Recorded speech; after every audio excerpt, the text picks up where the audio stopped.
It's the message, carbon sound, music for life. I have to get my mouth and my soul and my spirit together.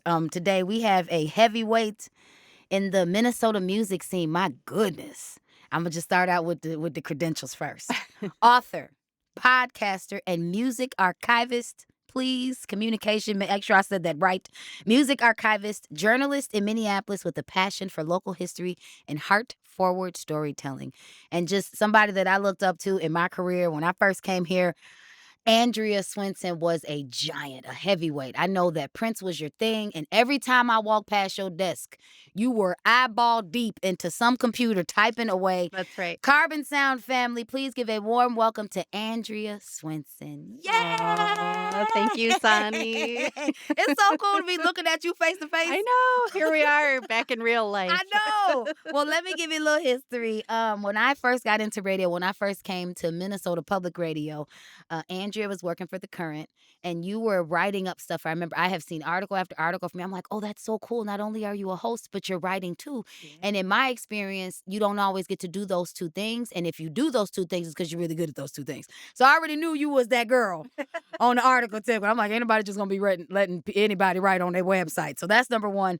But two, if you could give those of us who have not had the blessing and experience of being able to work with you and see like everything of who you are and this project and just seeing the manifestation of that, could you let newcomers know who you are? And don't do that humble stuff. Be clear. I'll Be try. clear, okay? I'll try. I am a Minnesotan, you know. Right, so. I'm saying don't do that. I tell everybody in here, let us know, because I'm constantly talking about the Minnesota music scene, and I don't want to sound crazy. I want people to understand why I'm excited. Yeah. Okay, so Totally. So please, with as much Minnesota niceness pushed to the side, let us know who you are. Well, I've been writing for the longest, 20 years writing about Minnesota music now, which Wow. is really crazy to think about. It is. But- Wow, so I need to be talking to you. Really? Yeah, I started in the alt weekly days, as a freelancer, and then I was music editor of City Pages for 4 years Oh, before I came wow. to NPR. And then when Wow. I started at NPR, I started as a writer. I didn't have any on-air experience at all. So that's why. Okay, because it's heavy. It's heavy stuff that you're writing about. It's okay. So you got the writing chops. Okay, that makes sense. Okay, so the hosting thing just kind of came. It was. So I'm wondering, was that as a result of your writing that you got a host gig?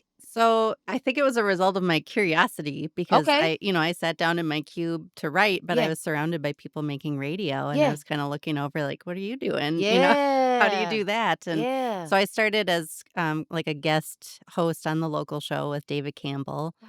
and he was such a great encouragement and mentor to me early on, and really helped me to find my voice. Because Yeah. I swear, when I first started going on air, I was like, I don't know if y'all listening to the local show. That ain't how you ended. So, Okay, you he started helped out me co-hosting it. get Wow. confidence, and then I started, making, like, little segments and trying to figure out how I could tell these stories using audio, Yeah. and then, started filling in for Dave when he would be, on whatever leave, so I hosted the local show a couple times, and I just really loved it, and I loved that I could do what I was already doing, which is talking to musicians, but it just felt so much more immediate when you can Yeah. hear someone's voice, and then they get to play in Yeah. the studio, and it felt really exciting, so it just started to kind of expand in all these different How directions. did you pivot from, because I feel like writers are always in their head. How did you Yes. pivot from in your head to outside your head? That took years, honestly. Because I know, because I'm telling you, every time I saw Andrew, she was, I never saw your head up. And then and I also want to say this, and I felt like you were this solar system by yourself. Mm. And I knew that people were like, no, Andrew's going to do this. Andrew's going to do that. Like I knew like the heavy hitting Prince stuff. And so I've always been kind of like, wow, one day I'll be able to get close to the sun. One day. So it's cool. I know from where you're sitting, you're like, no, but that's how it feels. So to be able to be in here and know, I just love your story that you started out in your head writing stories and then coming out. And what was it that made you get out your comfort zone to say, I need to be saying what I'm writing? I mean, a big part of it was what happened around the time that I met Prince. What happened? What happened? Oh, did it, girl? I know you know now. Tell us now. So, I mean, the story of how I started interacting Yeah. with Prince is so wild because, he listened to The Current. Yeah. He was a member of Minnesota Public Yeah. Radio. Yeah. He was really tuned into what was going on. So I went to his shows at the Dakota and wrote a review and did this little drawing to go along with it, and at that point, I was not on air at all. I was just writing for the website, Girl. and he saw it, and I got this email the next morning, which it turns out was from him, because I thought it was from his manager, but I guess he used that account. They said people say, well, he would do stuff like that. You would think Yeah. it was his people and it was really him. It was I really him. love Yeah, and I that. didn't find this out till after he passed away, but so it just said, "Prince would like to own your drawing." What? And What? I I remember it was all happening at the same time as the current birthday party. So I went to we were having, like, a happy hour before one of the current Yeah. birthday parties, and I was like, "Everybody, Prince just emailed me." Pulling up with the man. That's so dope. Wow. So they, asked or whoever asked for this drawing that I'd made, Yeah. and then I went back to the Dakota and saw him play again, and then within a few days, he had posted a recording from one of those shows with my art as the cover to it. What? I know, Oh my which is it's so bizarre to think gosh. about now, and it was just a tiny little doodle that I did in my I notebook, just kind of as a joke. I want all the writers listening in. This is the pen, baby, mightier than the sun. Your writing got to him. It touched him, and then the doodle, Yes. and then where can I find this doodle? What's the Oh, I'll cover art send it for? to you. Okay, okay. What was the song? What is the? It was for a song called Cause and Effect that he never released it Look other at than that. it was just at this show that he was, or I'm sorry, no, Cause and Effect he did really it was called Chapter and Verse is Okay. what he used the artwork for. So anyway, it just kinda opened this communication, Yeah. and then he sent his band in to the studio here to Yeah. be interviewed, Third Eye Girl. Oh. So, like, their first interview they ever did, I think they had just gotten the name Third Eye Girl. They came Wow. here and we took their picture and they went in the studio, and it was very much like Prince asked for that to happen. Wow. And then within a few months, I was getting invited to more events. They were giving us songs to debut on air that they were working on, and it just started this, like, really, like, relationship with him, Oh my which is goodness. it's just yeah, it's surreal to think about. But then by the next year, I was called out to Paisley Park to meet him, Yeah. and that was a whole experience. Wait. Okay. Wait. All right. It's the message. Carbon sound music for life. People. That's a perfect segue. Nah, because I'm locked in, and I know I'm not the only one locked in. Okay. This is music class on the message. Carbon sound music for life. Andrea Swensson. Okay. Author, podcaster, music archivist, journalist, and the connect into the Paisley Park. Okay, into Prince's world. Started out with an article, a review. Mhm. You were co-hosting on a show. Prince sees it, emails you, says, this is dope, turns it into a cover. Now we've got this relationship, okay? Yep. What happens after that? So it was the 30th anniversary of Purple Rain to the day, which I remember because we were doing all this coverage on both NPR News and The Current. Yeah. And we had Bobby Z come in, his drummer, and Oh, you had Bobby he Z come in. yes. Oh my goodness. And he was telling all these stories about the album, kind of doing it track by track. So we'd play a song at the top of each hour and then have a little anecdote from Bobby Z to like set it up. Wow. And so we had started, airing that during the day. And then I got this email from Bobby at 6 o'clock that evening, and it said, P would like you to come to Paisley Park tonight. Can you be there at 11? What did you do? What did you I do? just, my first thought was like, what do I wear? Oh my goodness. Oh my goodness. Oh, to be a fly on the wall that day to get that email. My gosh. And I didn't know if I was going to a party or if it was going to be like They a say Prince was concert. mysterious like that. Yeah. It just said P wants you to Pull come. up. Yeah. So I said yes, obviously. And I went out there at 11. And it was so surreal because I pulled into the parking lot of Paisley Park as Bobby Z's voice was on the air, Yeah. setting up Let's Go Crazy. And then that guitar part just came on. Yeah. And I pull into the parking lot and there's no other cars. And it's just Bobby Z standing outside his car waiting for me. And Yeah. I'm like, oh my God, this is like, it's just him and me. Uh-huh. And I get out of the car and he goes, I think we hit a nerve. And I was like, oh, are we in trouble? Did we just get called to the principal's office? Oh my gosh. So then what happened next? What happened next? What happened next? So we went in and there was no waiting. Usually if you went out there, there was a lot Yeah, of like yeah, waiting around. yeah. And Prince came right out and At that time, did they do like the cell phone thing? You got to take all the cell phones. Was cell Not phones that big? that this night, because it was just a private gathering, Okay, there okay, weren't okay. any of the rules. Okay, okay, 'Cause okay. they were doing that Mm. for like events and Okay, DJ nights and stuff. okay, But yeah, okay. this was just like a private, like Wow. a just going into Paisley Y'all just Park. walked inside. So he came right out and he looked me in the eye and shook my hands, and I felt his huge eyes staring at me. And I just said, "Hi, I'm Andrea Swensson." And he looked at me Oh. like, I know, I summoned you Right, here. I'm the Yeah. one that called you, baby girl. And we talked for a long time, a couple hours, I would say. We started out in his little club, and then he took us down to the studio, and Yeah. he was playing us all this new music that he'd been working on. And I think the point that he was trying to make it was at one point, he kinda made fun of me a little bit Yeah. for having all this Purple Rain stuff. And he said, "I don't know why people feel the need to do that, to look back on something. Mhm. They must not have anything interesting going on in their lives." And I'm then like, he looks at his studio and he goes, "This is what I'm doing now." And, he had 2 full albums of new material that he was gonna Yeah, release that year, and yeah, I think he really just wanted to tell both Bobby and me that there's no point in dwelling on the past because he's so busy creating the things looking present and the forward into future. the future. So, Wow, I wow. definitely took that message to heart. That would've hit me in the head, Oh, like, yeah. the whole purpose I'm here is because of what I'm doing. What you mean? Should I throw it away? Right. Right. Are you telling me to throw your Throw it away. Oh my goodness. So he says he's working on all this stuff, Mhm. so then what happens after that? So we listened to music for quite a while, and then we went back to the club, and, I started asking him questions because 'cause I'm like, "Is this an interview?" Like, I Yeah, have no idea. I of knew how he to even think, move, just Right. like, "Whoa." Right, just how to keep responding, and Right. I really just wanted to keep him talking, so I had started asking him about, I forget how we got on the topic, but we started talking about his early life because Yeah, that's been a real strong interest of mine is, his upbringing in Minneapolis and his yeah, connection to the community here, and so I started asking him, like, "What do you remember about radio that you yeah, listened yeah. to?"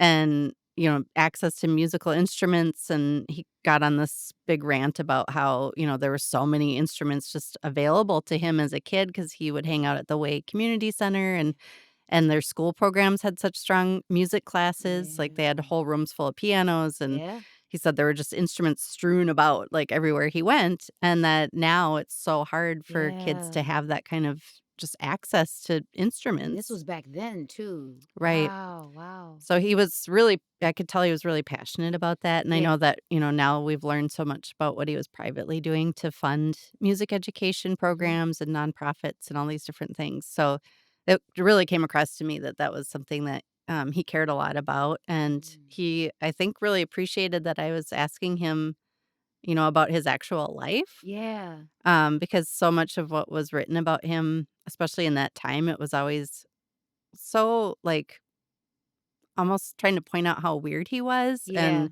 how eccentric he was and how strange it was to be around him, and when I was talking to him, he was just like a normal I person, you love that you know? say that, and even when I was looking at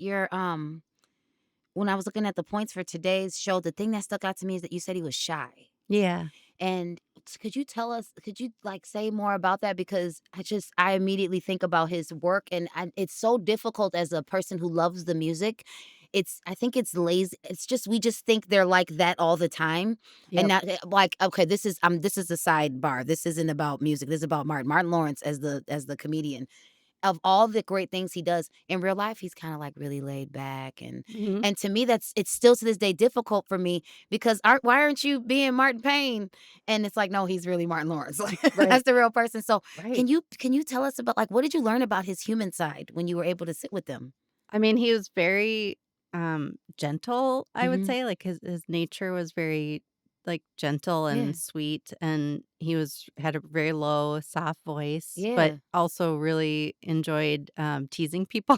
That was something I noticed right away. Yeah. So So, jokester. he was kinda ribbing me, Yeah. throughout the time that we were together Yeah. and having all these kind of funny little asides and things. So, Yeah. he was just incredibly disarming to be around, just very Mhm. charismatic, but in a very low key way, Mhm. and very easy to talk to. So, there's just, now that so much time has passed, it's been 10 years since that evening. I Mhm. remember all these little moments now Yeah. that kind of come Yeah. back. And at one point, he played me, all this new music, and and he turned it off and he said, "Would you pay for that?" And I said, How much does it cost?" And he like that, and then he goes, "Well, you better get your checkbook." No, these are the questions a musician wants to know. Would you buy this? Yeah. So, first of all, let's reset. This is the message, Carbon Sound Music for Life. Sanni here in the studio with Andrea Swensson, getting the details on your on entryway into the purple world of Prince. So it Yes. started with a music review. You were a writer. I really hope writers are listening in. I just want you to know where your writing can take you. Like it's so powerful. I grew up hearing the pen is mightier than the sword. So I Mm, love when I hear stories of the pen being mighty because it moved Prince. it did, And yeah. he's a writer. So Right. that's I mean that so now we're here. You're meeting with Prince. How does this all lead to this book? Like Yeah. we've got this moment of you being invited. All of us don't get invited into the purple world now, Andrea. Okay. Everyone doesn't get this royalty. You're invited in, you're sitting down, you're talking to him. How do we get to 10 years later? How do we get to this book? Yeah. Well, I mean, the real tragedy and the painful part about all this is that within 2 years, he passed away, Mm-hmm. of Mm-hmm. 2 years of me meeting him, and Mm-hmm. there was so much activity around what he was doing, and I was out at Paisley Park all the time for those 2 years between, the 30th Yeah. anniversary of Purple Rain and when we lost him, Yeah. and I was covering all of the new things that he was up to and getting all these invites to, like, private events that he wanted, documented, and Yeah. we just had, like, a really active relationship. So when he passed away, that became a whole thing. Yeah. This whole big part of my career was covering the loss of him. Yeah. That stretched on for months How as was we were that? all, it was really difficult For you, I mean, though. difficult. Okay. I mean, it Yeah. was like the day he died was so intense, Yeah. and it went from we got a tip that morning Yeah. pretty much right away when it happened that Prince had died, and so I started driving out to Chanhassen Yeah. immediately, Yeah. and I was absolutely hysterical on the car ride out there because I just had Oh this my horrible goodness. feeling like it was true, but we didn't know, Right. and then Oh. once I got out there, I just had to, like, pull it together and do my job, which Yeah. was, trying to figure out what was going on and report on it and eventually call in to Jade, who was on air, and Yeah. and report that he had died, and it just became this it's like one of those moments where you know that you're in the middle of, like, history happening, and you just have to kind of keep doing your work, and Wow.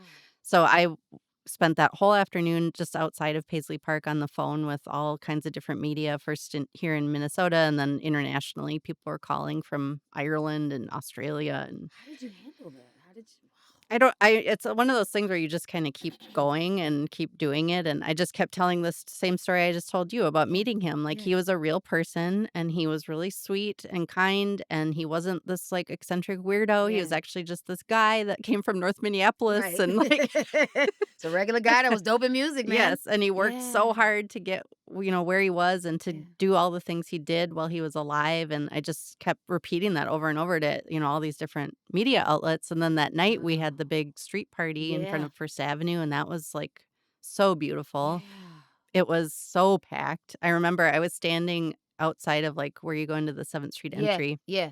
I was about as close as I could get to the actual stage, Yeah. and at one point, it was like the Red Sea parting, and I just see Lizzo doing this beeline up to the stage. She came Oh my straight from the airport goodness. to the block party, and then she got up and did Beautiful Ones, and everyone was just sobbing, and Oh my goodness. Chastity Brown was one of the people that sang Purple I Rain, love and her. that was Yeah. such a release for me because it was like, at that point, I'd been working for probably 12 hours, and just as soon Wow. as I heard Chastity's voice, it was just Oh my totally goodness, fell apart, Andrea. and but it was, this strange mix of, like, heavy, heavy grief you could feel Yeah. in the air of, everyone in Minneapolis grieving him, Yeah. but also so much joy, like, there was such a celebration of him Mhm. and just appreciation of him and his music, and it felt like, there was definitely a part of me where I looked around and thought, "Where were all of you?" Because I went out to Paisley Park to cover events where sometimes there'd only be Yeah. 50 people, Yeah. Yeah. and, so many people told me after he died I always thought I'd go to the next one, or, like, I just had to work the next Yeah. day, so I didn't Yeah. know if I could stay out, Because the and word is that he was always putting on parties, he was always inviting people, he was always open, and I even remember I got to see Prince from another station I was working at. I got to see him. And even Oh, then I didn't realize what was happening until now. Like I didn't realize it's surreal just listening to that cuz I remember the views, the photos and the yeah. camera shots of how packed it was that Yep. day. So you were in the midst of all that. The craziest part for me was, I think finally, like, acknowledging what had happened, and it was, Yeah. like, hitting me, and at Yeah. one point, I just felt so overcome with just the loss of it all, Yeah. but the crowd was packed so tightly that they were, like, holding me up, Oh my and it just felt gosh. like I was like, "This is Minneapolis to me." Like, it's Yeah. for all of our struggles and Yeah. problems, like, Yeah. we really do know how to come together around something when it's really important, and it just felt like such a community moment, and it was so beautiful, and it was just all because of him and how much he touched people, so that was just incredible.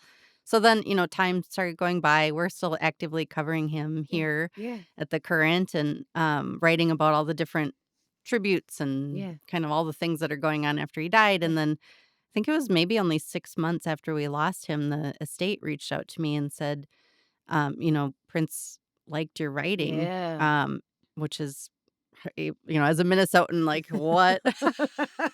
Can't even say those That's words hardly, but, dope. Wow. they said, he really liked the way that you wrote about Wow. his concerts and things, and we would really like it if you would consider helping us with some of the writing that we need done for the museum. Yeah. So, Paisley Park at that point was, like, just becoming a museum. They asked me to do these books for the gift shop about his guitars and his clothes. Wow. So I was, working with their archivists and interviewing people that made his clothes and made his guitars and did, all this work in a really short period of time, and then it just kinda kept escalating. They were like, "Now Yeah. can you come up to Celebration and interview people on stage, and what do you think about writing some liner notes for this reissue of 1999?" And then, pretty early on, we had this conversation about what if there was, like, an actual Prince podcast with his music in it, which Yeah. didn't really exist at that point Yeah. because there's so many complications around Yeah. the The music and licensing and all of everything.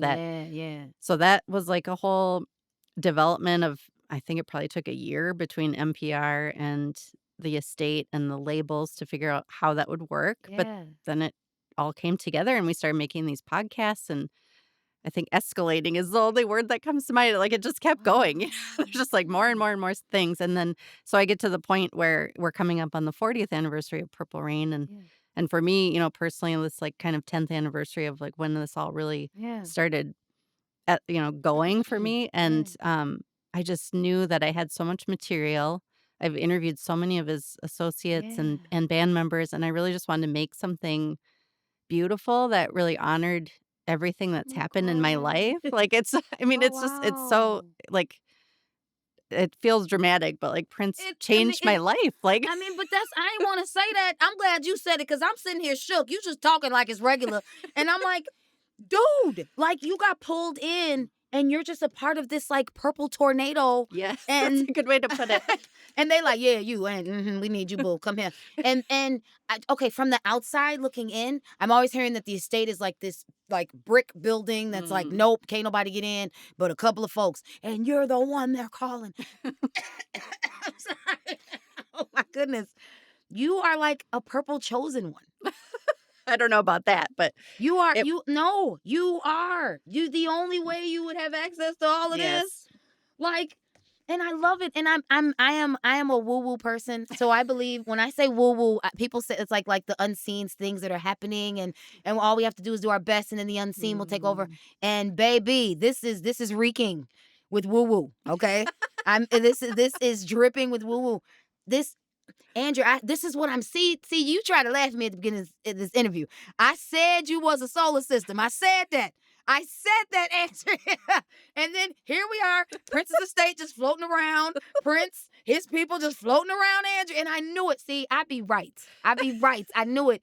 And I am so honored to be sitting here with you. Oh. This is so awesome. Can you just tell us what can we expect from this? Because I know this is meat and potatoes. I know it is Yes. because I saw you writing the meat and potatoes. I saw you cutting it off the veal, okay, and getting it ready. So, like, what is to be expected from this? Why is this Prince book different than other Prince books? Well, so it's Well, aside from you being that girl. Aside from that, because she got the details, baby, okay? Outside of that. so it's called Prince and Purple Rain 40 years. So Yeah. it's really meant to be kind of a time capsule of this period. And something that I was really excited about when I started working on it with the editor actually is based here in Minneapolis, and he's the one that reached out and asked if I'd want to do something like this. His name's Dennis Pernew, and he I think the some of the first things he said that really piqued my interest were it's gonna be in a purple velvet I slipcase, love and I was it. like, I'm "Yes." done. I'm hooked. Man, this is presentation, baby. I love this. Y'all And gotta get this book. yes, it's so classy, which to me it feels, it needs to be elegant because Prince was so classy and elegant. Just like I wasn't elegant. Derek gonna get me for yelling on this. I'm sorry, Derek. I'm just it's such this is so dope, Andrea. I'm sorry. I'm sorry, Derek. Okay. And then, he said, "We're starting this series around album anniversaries, and we've only done 2 so far, and they were Dark Side of the Moon and The Who's Quadrophenia." Mhm, And I mhm. thought, how important that they are starting a series about these canonical albums and that Prince is gonna be this early on because I feel like so often him and so many of these other legendary Black artists are not included in these, like, iconic, quote, Mhm. unquote top, albums of all time, and I thought it really sent me a strong message of, that they're gonna value him and treat him with the respect that he deserves because Mhm. he is iconic and he Mhm. is among the best of the best Yes. that have ever come out, Ever done it. Yeah. and Yeah. so that was like just an immediate yes. I wanna be part of this because I know that you're gonna, like, give him that respect. So Right. so then I started working on it and I realized, I'd interviewed the members of the Revolution each at least like 3 or 4 times. Beautiful. Wendy and Lisa, I've had the opportunity to visit out in LA and interview them in their studio, which is just a treasured memory for me, and their stories are so great. Bobby Z and, Matt Fink, Dr. Fink, Mhm. are both Minnesota guys, so they came in here to the Current a lot, and we would do interviews here, and I had a lot of material that I never used for anything. It was just kind of in my notes and, in my files, and so Yeah. I started digging and I was like, "Oh my gosh, there's just so many great stories about not just Prince, but also this band that he Yeah. clearly loved and respected and what their individual backstories are." And so you get into, who the Revolution is, why they, were on Prince's radar, why he liked to work with them, and then how they made this album, and it's Yeah. really focused on this kind of year and a half period of the making of Purple Rain and then the Purple Rain tour. So you know how back in the day when we would read the song info at the end? This is a Yes. really long version of the Yes. song. Okay, nice. I like it. Exactly. I like it. I like These are like the that. ultimate liner notes, I yes. love that. For those of us who used to read, this is the book, okay? Because that's what it sounds like. Because that's what I would do when I was young. I'd be like, just tell me something about what it was that you were Yeah. when you made this. My big thing was TLC, Crazy Sexy Cool. That's when I really was like Oh, really into liner notes. So that's what this is, but for Purple Rain. yes, Oh, exactly. Yeah, so it gets into delicious. each track and some of the stories behind each track, and then, there's such a Minneapolis thread to all Yes. of Purple Rain.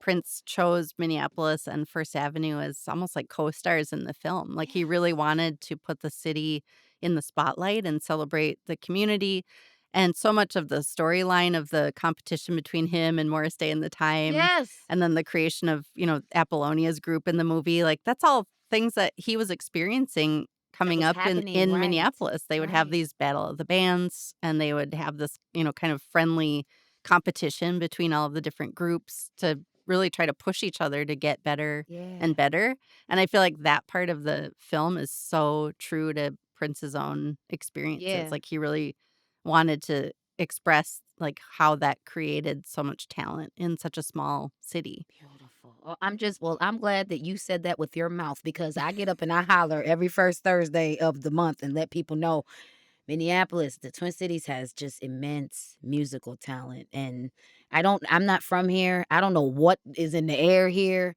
but and then, well, that's why I like to say the Minnesota music scene because then we have people like you. Mm, My goodness. I experienced Prince as a young girl. My aunts, they love Prince. So I just knew I couldn't listen to Prince because he was raunchy when I was young. right. So my understanding of Prince has again kind of been on the outside looking in.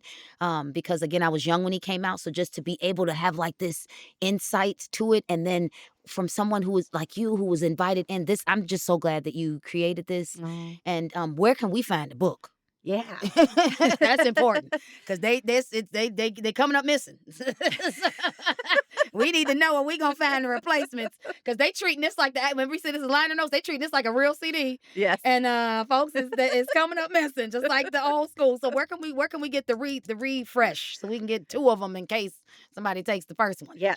So it's at, anywhere you buy books. It's Okay. there, the online retailers, but also the Electric Fetus and Okay. Majors and Quinn here in town. I just found Support out. Electric Fetus. Yes. Yay. They Support have local. actually signed copies because I did an Ah, event there. So yeah, you can okay. get a signed Okay. one. And Okay. I do sell signed copies for people on my website too, because Okay. And the I just website. really like sending my stuff out to people personally. It's just AndreaSwenson.com.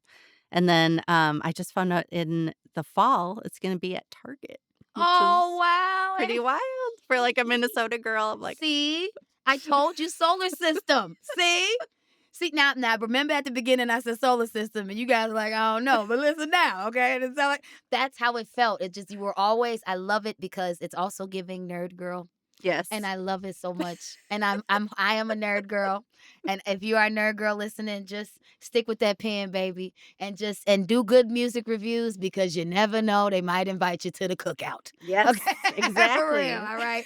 Andrea, thank you so much. Aw. Is there anything you want us to know? You're so calm and humble. Anything that we need to know about this? Do you think they're gonna turn this into a movie? Oh my gosh. Well, I think it would make a great audiobook, so let's put that out in the universe because I think it'd be really fun to Ooh. narrate it, and Imagine if they did audiobooks for liner notes. there Go you ahead, go. Andrea. Come Well, on, my that's kinda girl. what the podcast is, it's kinda like liner notes with, Oh, actual voices. I didn't think about it like that. I hadn't really until you said that, but Okay, yeah. well, hey, it's from your mouth. Your mouth. Where can we listen to the podcast in case we don't know? It's on Apple Podcasts, Okay. Spotify, Okay. Stitcher, all of those Okay. different places. Yeah, it's just called the Official Prince Podcast. We've done 6 seasons now, and Sheesh. yeah, the most recent season was about diamonds and pearls. Oh, you gang with the estate. You gang. They like you. Okay, thank you. I'm gonna let you get out of here because you're probably working on another project you just can't tell us about right now. So I'm gonna let you get to it. I really appreciate you for coming in and go get your hugs because there's several people want to hug you. Oh, it's so good to be back here, and I really appreciate Yay! you asking me. Thank you so And I love much. all the work that you're doing because then it helps us what we're doing here. So Yeah. thank you, Andrea. Thank you, Sanni. Carbon Sound family, give it up for Andrea Swensson. I'm gonna give it up for you. This is what they're doing. That's what they're doing. Thank you, Andrea. It's the message, Carbon Sound Music for Life. I don't know how much time left. If I got a little time left, I can give you some music. But this was an important interview, and y'all know how I am. I got to get the details, so don't go no place.